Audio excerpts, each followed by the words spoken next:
ইসরাইল বলছে তুমি কি জানো না পবিত্র কোরআন বলেন ওয়াজাল ওহা মওত 1 সেকেন্ড আগেও হবে না 1 সেকেন্ড পরও হবে না আমি তোমার জানটা কবজ করে নিয়ে এক্ষুনি চলে যাও এবার ইসরাইল দেখেন তার জানটা কবজ করছে আমার মা বোনেরা ওই ব্যক্তির কতটা কষ্ট হয় কেমন করে কষ্ট হয় এবার সরো ইসরাইল ফেরেশতা তার বডি থেকে যখন রুকানা বাহির করতে যায় এবার দেখেন একটা জীবিত গরুর শরীর থেকে একটা চামড়া খালি এলিয়ে যতটা কষ্ট হয় গরুটার মরার জন্য ওই রকমই 1000 গুণ কষ্ট দিয়ে তার বডি থেকে রুকানাকে বাহির করি 3 নম্বর সূরাটা কেমন হবে ইসরাইল বলেন ইয়া রাসূলুল্লাহ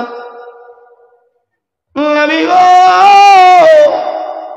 কালীনগর সরকার পালন মানুষের সম্মুখে আলোচনা করতে আছি আলোচনা তোমরা এবার সরো ওই ব্যক্তি মুসলমান হওয়া সত্ত্বেও ওই ব্যক্তি নামাজ পড়ে না ওই ব্যক্তি রোজা করে না ওই ব্যক্তি মাথায় টুপি রাখে না ওই ব্যক্তি দাড়ি রাখে না ওই ব্যক্তি শরীয়তের পালন করে না ওই ব্যক্তি শুধু দুনিয়াবি তার লক্ষ্য রেখে চলতে থাকে ওই ব্যক্তি মচ্ছিলতার বেশি ব্যস্ত থাকে ওই ব্যক্তি খারাপ কাজে বেশি ব্যস্ত থাকে ওই ব্যক্তির যখন জান কবজ করার সময় হয়ে যায় নবী ও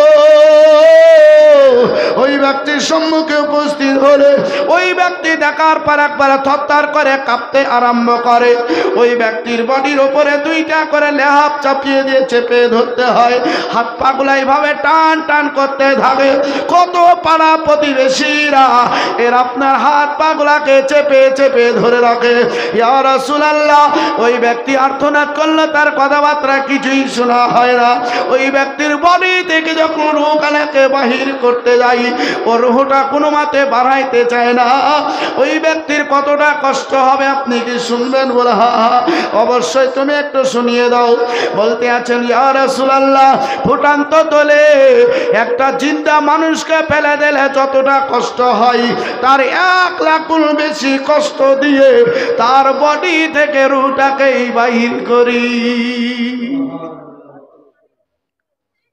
নবী আমার শোনার পরে চোখগুলা সরসর হয়ে গেল চোখে হালকা হালকা পানি চলে আসলো ইসরাইল ये भी तो मेरा उम्मत उम्मतानी है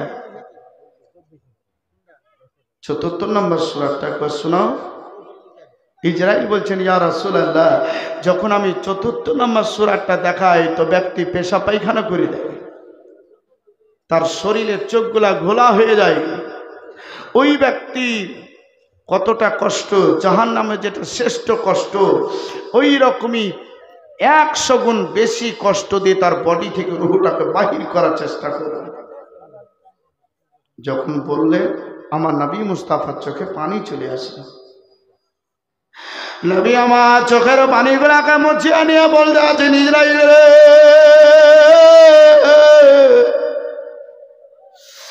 যত মানুষে তুমি জানটা কবজ করো সবাই হচ্ছে আমার উম্মত উম্মতানি এরা উম্মত উম্মতানি এরা বুঝার পরও বুঝতে চায় না এরা জানার পরও জানতে চায় না এরা নামাজ পড়া একবার নামাজ ছেড়ে দেয় একবার পড়তে থাকে একবার রোজা ধরে একবার ছেড়ে দেয় একবার ভালো কাজের শরীয়তের দিকে ধাপে ধাপে এগিয়ে যায় এরা এরকম ভাবে কষ্ট করে নিজের জীবন যাপনের দিকে তারা এগিয়ে যায় ওই ইসরাইল রে আমি তাদের দিকে লক্ষ্য রেখে নবী আমি সব সময় ভাবি নবী আমি সব সময় তাদের জন্য আমি গুণগান করতে থাকি আমার গুণগান উম্মত উম্মতানির একটু যদি কষ্ট হয়ে যায় নবী আমি সহ্য করতে পারি না ইসরাইল তোমাকে একটা আরজি করি যত আমার কিয়ামত পর্যন্ত উম্মত উম্মতানি যত গুনাহ আছে আজকে যাদের যত কষ্ট আছে সব কষ্টগুলা তুমি আমার উপর দিয়ে তুলে দিও আর আমার গুনাহগার উম্মত উম্মতানিকে হালকা করে দিও এটা জোরে বলেন এই যে রূহ কবজ করার যে কষ্ট আযাব সেটা নবী আমার বললেন যেটা আমার উপর নিয়ে নিও আর তাদেরকে হালকা করে দিও কেন আমি নবী মুস্তাফা जब दुनिया में तशरीफ लाने का वक्त आए जब मैं दुनिया में हाजिर हो गए तो मेरे ज़बान में ही था रब्बे हब्ले उम्मती আমার নবী মুস্তাফা রব্বি হাবলি উম্মতি বলে, নবী মুস্তাফা দুধ পান করেন তো রব্বি হাবলি उम्मती, नबी मुस्ताफा चले तो रब्बी हब्ल उम्मती, रास्ता में अगर चले तब भी रब्बी हब्ल उम्मती, अगर नमाज में चले तो रब्बी हब्ल उम्मती, अगर हाथ उठाकर दुआ करे तब भी रब्बी हब्ल उम्मती। अब नबी मुस्ताफा तकबीर नारे रिसालत मसलक आला हजरत सिदाबाद तो अजीज़ाने मोहतरम तो नबी मुस्ताफा जिंदगी में 63 साल मक्का तो मुकरमा एवं मदीना तो रसूल में रहे तो रब्बी हब्ल उम्मती कहते कहते इस दुनिया से अपने घर में गए। नबी मुस्ताफा बोले আমি রব্বি হাবলি উম্মতি বলি, রব্বি হাবলি উম্মতি বলি। এর প্রমাণটা করেন একজন ব্যক্তি যার নাম হচ্ছে হযরত আলী আল মুর্তজা। তিনি বলতে আছে নবী মুস্তাফাকে গোসল করানো হলো, সমাপ্ত হলো, সবকিছু কমপ্লিট। নবী মুস্তাফা ঠোঁটগুলা হালকা হালকা করে লড়তে ছিল। আমি মনে করলাম হয়তো নবী আমাকে কিছু কথা বলবে। নবী मुस्ताफार काछे जब আমি कान লাগিয়ে দিলাম तो मेरे नबी ने वो ठोट हिला के यही बात की पुकार रहे थे कि रब्बी हब्ली उम्मती, रब्बी हब्ली उम्मती। আমার গুনাহগার উম্মত উম্মতানির কি হবে? এ নবীর উম্মত উম্মতানি সাপোর্ট করার উদ্দেশ্যে আজ হাত উঠায়ে বলবেন। আজ বাচ্চি ভাইয়ের আমার সোনা লালেরা নবী বলতে আছে হাউজে কাউসারে পানি দিব, পুলসিরাত পার করব, ওকে জান্নাতুল ফেরদাউস নসিব করব, ওকে সব জায়গার আরামের ব্যবস্থা করব। প্রথম ধাপ তুমি কবরে চিনবে। এ মুসলমান, আজকে কবরের খবর এখন পর্যন্ত আমরা নিতে জানি না। কবরের খবর এখন পর্যন্ত আমাদের কাছে নাই। প্রাসাদে জোরে হয় না জায়গা সন্তানের ঘরে, প্রাসাদে জোরে হয় না জায়গা সন্তানের ঘরে। বাবা তাকে বৃদ্ধাশ্রম মায়ে ভিক্ষা করে, মায়ে ভিক্ষা করে। প্রাসাদ জোরে হয় না জায়গা সন্তানের ঘরে। কথা ঠিক কিনা? প্রাসাদ জোরে হয় না জায়গা সন্তানের ঘরে, প্রাসাদ জোরে হয় না জায়গা সন্তানের ঘরে। বাবা তাকে বৃদ্ধাশ্রম মায়ে ভিক্ষা করে, মায়ে ভিক্ষা করে। বাহাদুর 1000 টাকা দিয়ে চাল্লা কবুল করেন। ইট পাথরের ঘর সুলতান এসি গাড়ি চড়ে, এসি গাড়ি চড়ে। ইট পাথরের ঘর সুলতান এসি গাড়ি চড়ে, এসি গাড়ি চড়ে। ছিঁড়া শাড়ি ছিঁড়া লঙ্গি, ছিঁড়া শাড়ি ছিঁড়া লঙ্গি পরে বাবা মা হজ করিতে যাও গো তুমি মক্কা মদিনা। ছিঁড়া শাড়ি ছিঁড়া লঙ্গি, ছিঁড়া শাড়ি ছিঁড়া লঙ্গি পরে বাবা মা হজ করিতে যাও গো তুমি মক্কা মদিনায়। পাপ কি তাতে মোচন হবে, পাপ কি তাতে মোচন হবে কাঁদলে জনম ধরে, পাপ কি তাতে মোচন হবে কাঁদলে জনম ধরে। ইট পাথরের ঘর সুলতান এসি গাড়ি চড়ে, এসি গাড়ি চড়ে। প্রাসাদে জোরে হয় না জায়গা সন্তানের ঘরে। বছরে বছর লক্ষ টাকা, বছরে বছর লক্ষ টাকা দাও গো তুমি কুরবানি। বাবা মায়ের খেতে পায় না ঝরাও চোখের পানি। জোরে বলেন আর একটু মহব্বতে বলেন সুবহানাল্লাহ। বছরে বছর লক্ষ টাকা, বছরে বছর লক্ষ টাকা দাও গো তুমি কুরবানি। বাবা মায়ে খেতে পায় না ঝরা চোখের পানি। কেমন করে দেবে হিসাব, কেমন করে দেবে হিসাব যাইবা যখন মরে, কেমন করে দেবে হিসাব যাইবা যখন মরে। ইট পাথরের ঘর সুলতান এসি গাড়ি চড়ে, এসি গাড়ি চড়ে। প্রাসাদ জোরে হয় না জায়গা সন্তানের ঘরে। একজন ব্যক্তির নাম হচ্ছে হযরতে মুসা কালিমুল্লাহ, একজন আল্লাহ পাইগাম্বার নবী রাসূল। নাম শুনেছেন আপনারা? নাম শুনেছেন। এই মুসা কালিমুল্লাহ জান কবজ করার জন্য ইসরাইল ফেরেশতা চলে গেল।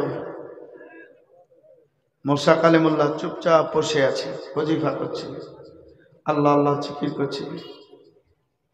বজি আল্লাহ আল্লাহ জিকির করছে, আল্লাহ আল্লাহ জিকির কর সর্বক্ষণ, জিকির হে মৌলানা জি দিল হবে রওশন। মুসা কালিমুল্লাহ আলাইহিস সালাতু তাসলিম আপনার বসে বসে জিকির করছে, আল্লাহ আল্লাহ জিকির কর সর্বক্ষণ, জিকির হে মৌলানা জি দিল হবে রওশন, আল্লাহ আল্লাহ জিকির কর সর্বক্ষণ, ফাজ করলে আজ কর কোরআনে বলাই, ফাজ করলে আজ কর কোরআনের বলাই, আল্লাহ আল্লাহ জিকির কর সর্বক্ষণ, আল্লাহ আল্লাহ জিকির কর সর্বক্ষণ। হযরতে মুসা কালিমুল্লাহ ওই জায়গায় বসে বসে জিকির করতেছিল, আল্লাহর জিকির করতেছিল।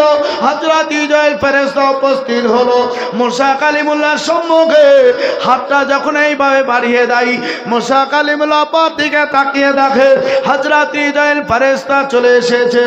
মুসা কালিমুল্লাহ এত একটু রাগান্বিত হলো, হবার পরই একবারে বাদি এত জোরে একটা ঘুষি মারলেন, কেউ বলেন এত জোরে একটা থাপ্পড় মারা হলো। হযরত ইসরাইল ফেরেশতা এই ডান চোখটা উঠে আপনার দেখেন ঝুলতে আরম্ভ করলো। মুসা কালিমুল্লাহর জানটা কবজ করা হলো না। রব্বে কায়নাতের দরবারে হযরত ইসরাইল যাবার পরে আরজি করছেন, ইয়া পরওয়ারদিগার রব্বুল আলামিন, আমি মুসা কালিমুল্লাহ জানটা কবজ করতে গিয়েছিলাম, কিন্তু মুসা কালিমুল্লাহর জানটা কবজ করা হয়নি। আমাকে এত জোরে একটা থাপ্পড় মারলো, আমার চোখের তালাখানায় উপড়ে দিয়েছে। বলছে আর বিচার করে দেন। আল্লাহ বলছে, ইসরাইল নিশ্চয়ই তোমার কোনো ভুল হয়ে আছে, ভুলের কারণে তোমার এই সাজা। ইসরাইল বলতে আছেন, রব্বে কায়নাত, কি আমার ভুল হলো? ওই ভুলটা আপনার কাছ থেকে একটু জানতে চাই, আপনি আমাকে একটু জানিয়ে দেন। আল্লাহ বলছেন, ইসরাইল তুমি কি কালীনগরের সরকার পাড়ার মানুষকে তুমি পেয়েছ? ও হচ্ছে আমার পয়গম্বর, ও হচ্ছে আমার রাসূল নবী, ও আপনার যাতে গেলে পারে আমি আল্লাহ তাদের মতকে এখতিয়ার করে দিয়েছি, আমি আল্লাহ তাদেরকে পাওয়ার দিয়ে দিয়েছি। আর ওই পাওয়ারটাকে লঙ্ঘন করে তুমি যাওয়ার পরে ডাইরেক্ট জানটা কবজ করতে দিয়ে চলে গিয়েছিলে। ও ইসরাইল রে, আমি আল্লাহ বলতে আছি, তুমি একটা ভুল করেছো, ওই ভুলটার কারণে তোমার চোখে তারা উপড়ে গেছে। ও ইসরাইল, তুমি আমাকে বলতে পারো যে আমার ভুলের কারণে আমার চোখটাকে ঠিক করে দেন? নবীর বিচার হয় না, বিচার হয় ঝগড়া হলে ঝগড়ার বিচার হয়, এই কাজের এইরকম হলে এটার বিচার হয়, কিন্তু এটার বিচার হবে না। ইসরাইল বলছেন, কি ভুল করেছি? ইসরাইলকে জানিয়ে দেওয়া হলো, তুমি আমার মুসাকে সালাম করনি, সালাম করনি, তার জন্য। তো বলছে, আপনি কখন আমাকে বললেন যে সালাম করে জান কবজ করতে হয়? তো বলছে, তুমি সরকার পাড়ার মানুষ পেয়েছো নাকি? মসজিদের ছেলে মাজিদুল কেরালায় আছে, এই এতগুলা টাকা দিয়েছে, মোটামুটি মনে হয় 3000, হ্যাঁ 3000 টাকা আছে। না রে তাকবীর, না রে রিসালাত, মাসলা কালা হযরত 3000 টাকা দাতা, জোরে বলো জিন্দাবাদ। একটু চটচটকে আপনার দেখবেন বাবজি, লক্ষ্য রেখে এবার বলতে আছি, শোনো। হযরত ইসরাইল ফেরেশতা তিনি বলেন, আল্লাহ পাক রব্বুল আলামিন আমার চোখটাকে ঠিক করে দিল। আল্লাহ পাক রব্বুল আলামিন ঠিক করে দেওয়ার পরই বলতে আছে, যাও মুসা কালিমুল্লাহ তুমি জানটা কবজ করো। ওই জায়গাতে হযরত ইসরাইল বলে, হে আল্লাহ, আমি মুসা কালিমুল্লাহর কাছে আর যাব না। আমার মুসা কালিমুল্লাহ আলাইহিস সালাতু তাসলিম ওই জায়গাতে বসে যখন ইসরাইলকে বাঁধি চাটা মারলো, যখন একটা থাপ্পড় মারলো, ওই থাপ্পড়ে দেখেন খোদার কাছে আরজি করে, রব্বি কায়নাতের কাছে আরজি করে সেই জায়গাতে বাঁধি ঠিকঠাক করে দিয়ে আল্লাহ বলছেন, মুসা কালিমুল্লাহ জানটা কবজ করতে চলে যাও। ইসরাইল বলছেন, আল্লাহ একটা ভুলের কারণে আমার একটা থাপ্পড়ি একটা চোখেরই তারা উপড়ে গিয়েছিল, আবার যদি ভুল হয়ে যায় আবার আমাকে একটা থাপ্পড় খেতে হবে। আল্লাহ গো, মুসা কালিমুল্লাহ জান কবজ করব কিনা আমাকে একটা বছর আপনি সময় দেন। কতদিন সময় চাইলো? 1 বছর। এবার আপনারা গণেন কত বছর হায়াত বাড়ছে। বাবজি ভাইরা, আমরা মসজিদে সবাই নামাজ পড়তে যাই না? নামাজ পড়তে যাই। তার বাবাজি ভাইরা 11 তারিখে আমাদের তারাবি পড়তে হবে। মনে হচ্ছে যে 11 তারিখে বেশিরভাগই টার্গেট যা তারাবি পড়তে হবে। বাবজি ভাই, তাহলে তারাবি আমরা জামাত করে সবাই পড়বো না? সবাই পড়বো। বাবজি ভাই শোনাল, জুম্মার নামাজ আমরা যেমন জামাত করে পড়ি, অন্যান্য ওয়াক্ত আর হোক আর না হোক, জুমা কিন্তু টপ করে ছেড়তে চায় না। অজন সে শুনেছে আর বাড়ি আলি বুঝাই, এই দেখো সরকার পাড়া জালসাতে মুফতি সাহেব বলে গেছে, হ্যাঁ এই জুম্মা থেকে তোমাকে তো নামাজ পড়তে হবে। তো যা, আমি নামাজে কিছু জানি না রে। তো যা, কত বুড়া বুড়া নামাজ পড়ে বড় থেকে দেখি পড়ে নিবে। বাবজি ভাইয়ের আমার, তো আপনার করেছে বিবিকে তো ভালোবাসে। জি, কি আপনি বিবিকে ভালোবাসেন না? আমি বেশি ভালোবাসি। জি, আমার বিবি যদি বলে আজকে তোমাকে জালসায় যেতে হবে না, তো আমি 1 পাও লড়বো না। জি, এত ভালোবাসি। আপনারা কেমন বাসেন তা বলতে পারবো। তো আদি জানে মোহতারাম, ওর বাড়ি আলি বলছে এই যাও নামাজ পড়ে এসে যাও। তো জানে না কিছু না গেলেও তো হবে না, যে যেতেই হবে, উপায় নাই। চলে গেল। আসার পর একটা বুড়ার পাঁজরে পড়েছে। তো বুড়াটা নিয়াত করে বাজি বানতে বানতে হাঁচি উঠে গেছে। তো ভাবছে মনে হয় নিয়াত করতে গেলে হাঁচি তুলতে হয়। বুঝছে তো বুড়া মানুষ মসজিদকে হিলাইতে পারেনি, আমি এত জোরে হাঁচি তুলো পুরো মসজিদকে হিলাই দিতে পারবো। তো বুঝছে পুরো মসজিদকে হিলাই দেবো। বাদি ভাই এইভাবে নিয়াত করে এত জোরে হাঁচি তুলেছে জি, আর পাঁজরে যে ছিল আর পিলাই চমকে গেছে। বুঝাই অত জোরে হাঁচি তোলা। আর একজন হচ্ছে নামাজের মধ্যে কথা বলতে হয় না। আর একজন হচ্ছে তুই তো বুঝলি দিবি। পাচ্ছি ভাইরা, এইরকম ভিতর ভিতর এখন বলা বলি করিয়েন না।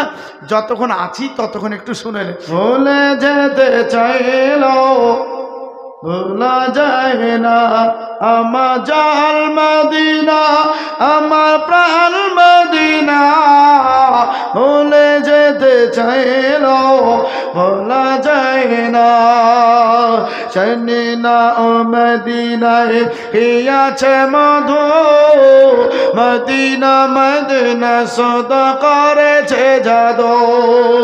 জানি না ও মদিনায় কি আছে মধু, মদিনা মদিনা সদা করেছে জাদু। হিও নবী লাগি মোর কেনে কেনে বসি বললাই, ভুলে যেতে চাইলো ভোলা যায় না। ভুলে যেতে চাইলো ভোলা যায় না। জোরে বলুন সুবহানাল্লাহ। জানি না ও মদিনায় মদিনার কদগন মবিবারে ভাই, কবে দেখা হবে নবীর রোজা তোমার।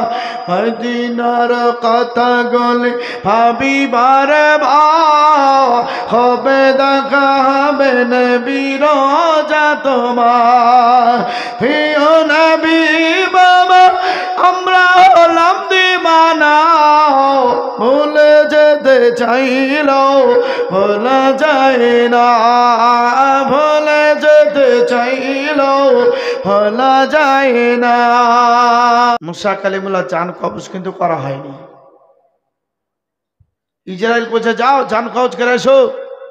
তো আল্লাহ 1 বছর সময় দেবে। আমার মায়েরা শোনো, এই 1 বছর কমপ্লিট হয়ে গেল। আল্লাহ বলতে আছেন ইসরায়েল রে মুসা কালিমুল্লাহর জালটা কবজ করে চলে আসো। ইসরায়েল বলছেন আল্লাহ আমাকে আর 1 বছর আপনি সময় দেন, আমি একটু চিন্তা ভাবনা করে দেখি মুসার জান কবজ করবো কিনা। দেখেন বাবা 2 বছর কমপ্লিট হলো। আল্লাহ বলছেন ইসরাইল যাও জালটা কবজ করো। ইসরাইল বলছেন আল্লাহ আমার তো খুব ভয় লাগছে, ডর লাগছে। মুসা কালিমুল্লাহর থাপ্পড়টা খেয়ে আমি একটু সাহস করে নি, তার জন্য আরো 1 বছর আপনি সময় দেন। আল্লাহ বলছেন 3 বছর সময় দিয়ে দেওয়া হলো। ওই ইসরাইল রে এবার মুসা কালিমুল্লাহ তুই জালটা কবজ করে চলে আয়।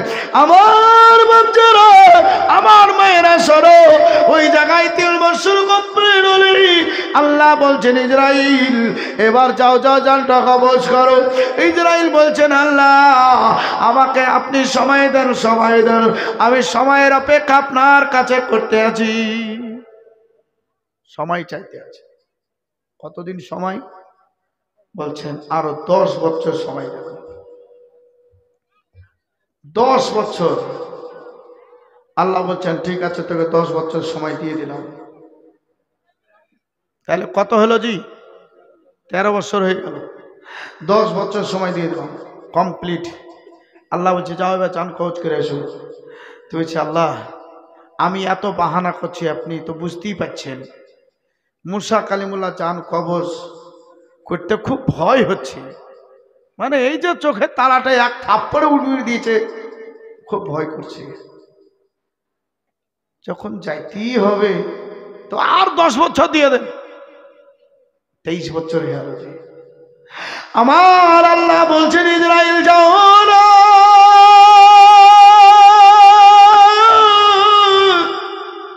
তাড়াতাড়ি চলে যাও।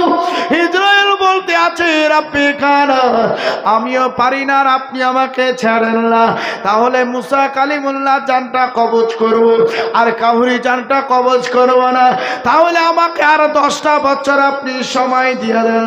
আল্লাহ বলছেন আমি তোমাকে সময় দিলাম। 33 হলো কমপ্লিট। বলছে কমপ্লিট, এবার তুমি জান কবজ করতে যাও। ইসরাইল বলছে আল্লাহ জান কবজ করো। আল্লাহ বলছেন ইসরাইল আর করতে হবে না। ইসরাইল বলতে আছেন আল্লাহ আমি তোমার কাছে যদি এই 33 বছরের বাহানা না করতাম তাহলে কিন্তু আমার অসুবিধা ছিল, বাহানা করেছি বলে কথাটা আপনার মুখ থেকে শুনতে পেলাম, তাহলে আর মুসা কালিমুল্লাহ জান কবজ করতে হবে না। বলে না, তবে মুসার কাছে একটা জান্নাতি দুম্বা হাজির করে দাও। এ তো মহা ভেজাল, জান কবজ করো না বলে এতদিন বাহানা করনু, আবার জান্নাতি দুম্বা হাজির করবো। তো দুম্বা হাজির করে কি করতে হবে? তো হচ্ছে যাওয়ার পরে বলবে যে জান কবজ করতে আসিনি, আপনার হায়াত বাড়াইতে এসেছি, আপনি দুম্বার উপরে হাত রাখেন, আপনার হাতের তলে জটা রুম আটবে, তয় 10 বছর করে আপনার আল্লাহ হায়াত বাড়িয়ে দিবে। জোরে বলুন। আমার মন রে মন চলে যায় মদিনাতে, আমার মন রে মন চলে যায় মদিনাতে। পাখির মতো ডানা থাকলে, পাখির মতো ডানা থাকলে যেতাম মদিনায়, সালাম করতাম আমি নবীজির রওজায়।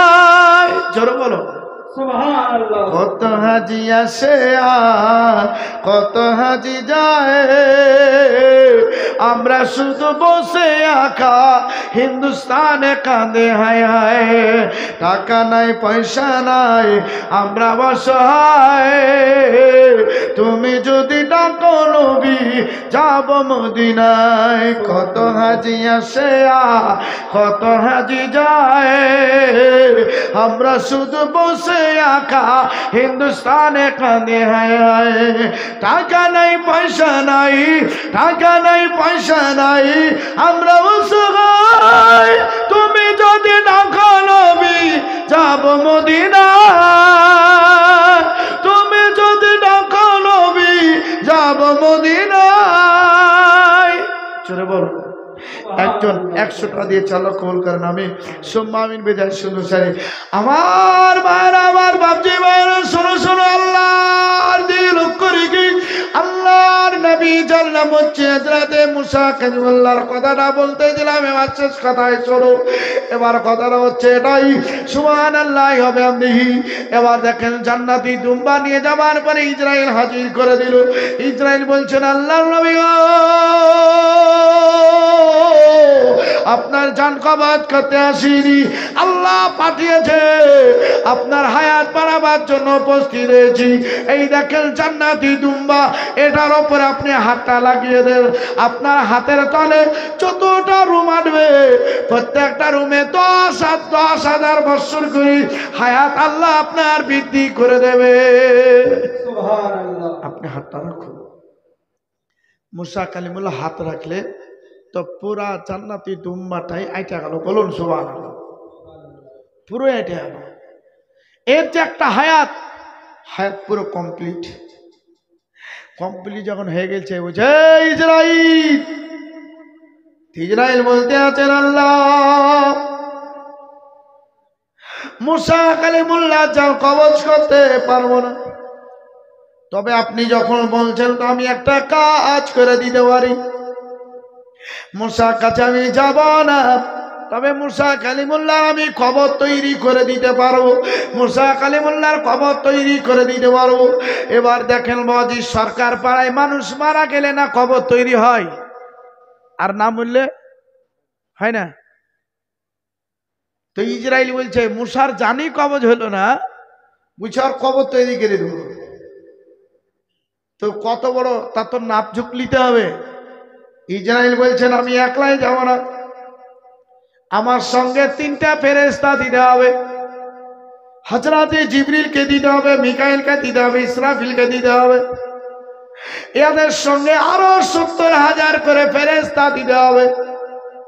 আল্লাহ গো, আমি এমন একটা জায়গায় কবর তৈরি করব, সেই জায়গাতে মুসা কালিমুল্লাহ যাতে টের না পায়। এমন একটা জায়গায় তৈরি করব মুসা যাতে খবরই না পায়। আচ্ছা, নবীগান খবর পান না, এটা কি হয়? তো কুটে করবি তিহি পাহাড়, আফ্রিকার একটা ভয়াবহ জঙ্গল, যেই জঙ্গলে 6 মাস সূর্যর তাপ মানে আলা জমিনে দেয় না, এত জঙ্গল। সেই জঙ্গলে তিহি পাহাড় আছে, সেই পাহাড়ে যাওয়ার পরে তৈরি করবে। তো বলছে আল্লাহ, বলছে জান্নাতে একটা গাঁইতি দিতে হবে। গাঁইতিটা কি হয়? ওই রোড কবাই না, হ্যাঁ গাঁইতি। তাহলে জান্নাত ওগুলো ছিল, আছে। আচ্ছা, শ্বশুরের নামে 1000 আল্লাহ কবুল করেন। তো জান্নাতে আছে বাজি, পাইছাও আছে জান্নাতে। বলছে আল্লাহ জান্নাতে এখন গাঁইতি দাও, একটা পাইছা দাও, কোদল দাও। তো তো যা লাগবে তুই তাই দিয়া যা। মুসা কালিমুল্লাহর কবর তৈরি করার জন্য চলে গেল। যাওয়ার পরে বাপজি ভাইরা জিবরিলকে বলছে, জিবরিল আপনি মাথার কাছে দাঁড়ান, আপনি ডানে দাঁড়ান, আপনি বামে দাঁড়ান। এই ফেরেশতারা, তোমরা গাছের পাতায় পাতায় দাঁড়িয়ে যাও। তো সব বুঝে যে দাঁড়িয়ে কি করব, কিছু তো একটা দিক আছে নাকি, একটা লক্ষ্য। আপনাদের লক্ষ্য আছে বক্তাকে দেখা, তাই আপনারা বক্তাকে দেখছেন। আপনার তো স্টেজ দেখেননি, যে স্টেজ সুন্দর করে সাজাইছে, এটা নয়। আমরা দেখছি মুফতি নাইমুদ্দিন সাহেবের বেটা এসেছে আমাদের সরকার পাড়ায়। ও কালো না ফারসা, ঢেপলা না ঢুপলি, হ্যাঁ কেমন বুঝতে পারছে না পাচ্ছে, এই গল্প তো চায়ের দোকানে কাল থেকে শুরু হবে। যে ভাবছি ভাইয়ের আমার, তো না দেখলে তো আর বুঝতে পারবে না। তো ফেরেশতারা বলছে হ্যাঁ রে ভাই, আমরা কাছে গাছের পাতায় রাখলি, তো আমরা কি করব? বলছে তোমাদের লক্ষ্য হচ্ছে মুসা কালিমুল্লাহকে দেখা। মুসা কালিমুল্লাহকে যদি দেখতে পাও, তাড়াতাড়ি নিচে খবর করে দিবে, আর খবর আমি পেয়ে গেলে কবর ছেড়ে ভাগবো। এত জানে ভয়জি, একবার মায়ের খাওয়াতে। আমার বাপজিরা কবর তৈরি করতে লাগলো। কবর চলছে, চলতে চলতে চলতে চলতে বাপজি ভাইরা আর এক এছা মাটি, এই মাটিটা তুলতে হবে, তো নিচে তো ছাপড়ে তুলতে হবে। আচ্ছা, যখন নিচে ছাপড়াবে ওপরে কি বুঝতে পারবে, কি বোঝা যাবে না। হাতাজিরাইল ফেরেশতা তিনি বলছেন আমি মাটি খানা এভাবে তোলার জন্য যখন আমি ছাপড়ে গেছি, কে যেন আসার পরে আমার পিঠে লাঠি ঠেকিয়ে বলতে আছে, ওই ইসরাইল রে, কার কবর তুই তৈরি করিস। আমি দেখিনি, আমি নিচে থেকে বলে দিলাম কার কবর তৈরি করব, মুসা কালিমুল্লাহর কবর তৈরি করি। বলার পরে মাটি খানা তুলে এবার যখন ফেলতে যাই ওপর ধারে তাকে দেখে তো মুসা পথই কাঁপতে শুরু করেছে। বলছে হুজুর আপনার তো জান কবজই হয়নি, আপনি এখানে কেমন করে আসলেন? এই ইসরাইল, আমি কি করে আসলাম সেটা তুমি আমার কাছে জানতে চাইছো? আজ এসেছি সেটাই তোমার ভাগ্য। আর জিবরিল আমিন বলতে আছে মুসা কালিমুল্লাহ আসলো, মিকাইল বলছেন মুসা আসলো, আজকে ইসরাফিল বলছেন মুসা কালিমুল্লাহ আসলেন। সমস্ত ফেরেশতাদের চোখকে হারিয়ে ইসরাইলের পিঠে লাঠি ঠেকে বলে, ও ইসরাইল রে, আজকে তুমি আমার কবর তৈরি করো, আমার নাপখানা কি তুমি নিয়ে দেখেছো? বলো বলো, আমি কত বড় সেটা তো তুমি দেখো নাই। ও ইসরাইল, তুমি কবর থেকে উঠে যাও, আমি একবার কবরে শুয়ে দেখি ওই কবরে কানা ঠিক আছে কি। তাকে উঠিয়ে দেওয়া হলো। মুসা কালিমুল্লাহ কবরে সাথে এলে কবরটা ঠিক হয়ে গেছে। জোরে বলো, ঠিক হয়ে গেছে। এবার ইসরাইল, তোর জান্নাতি রেশমি রুমাল বাহির কর।